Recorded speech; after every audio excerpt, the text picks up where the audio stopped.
வணக்கம். இன்னைக்கு பார்த்தீங்கன்னா, திமுக நாடகம் ஆடிக்கிட்டு இருக்கு. இது உறுதியா தெரிஞ்சுக்கிட்டு இருக்கு. மக்கள் எல்லாருமே உணரத் தொடங்கிட்டாங்க. நீங்கள் செய்யும் செயல் எல்லாமே மக்கள் விரோத செயல் என்று திமுக தலைவரை பார்த்து கேட்க ஆரம்பித்து விட்டார்கள். சமூக வலைதளங்களில் ஏகப்பட்ட அ கமெண்ட்ஸ் பார்த்துக்கிட்டு இருக்கோம். அவங்க கேட்கறது எல்லாமே ஒண்ணே ஒண்ணுதான். நிம்மதியா இருக்கிற நாட்டை ஏன் கெடுக்க பார்க்குறீங்க? இப்படின்னு கேட்டுக்கிட்டு தான் போயிட்டு இருக்கு. இது போன்ற செயல்கள் நீங்கள் தவிர்க்க வேண்டும் என்பதுதான் மக்களுடைய கருத்தா இருக்கு.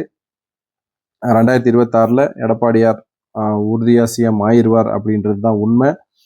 இது ஆயிரக்கூடாது அப்படின்றதுக்கு தடுக்கிறதுக்கான ஓட்டத்தான் நீங்க ஓட்டை உறுதிப்படுத்தணும் அப்படின்றதுனாலதான் டிவிகேவுக்கு நம்ம ஓட்டு நகர்ந்துருமோ அப்படின்றதுனால இதை உறுதிப்படுத்தும் நோக்கத்தோட தான் திமுக செயல்பட்டுக்கிட்டு இருக்கு அப்படின்றது மக்கள் எல்லாருமே உணர தொடங்கிட்டாங்க. மக்களுடைய கருத்தா இதை பதிவு பண்றோம். அடுத்தடுத்து மக்களுடைய கருத்துக்களை நாங்கள் பதிவு பண்ணிக்கிட்டே இருப்போம். நன்றி, வணக்கம்.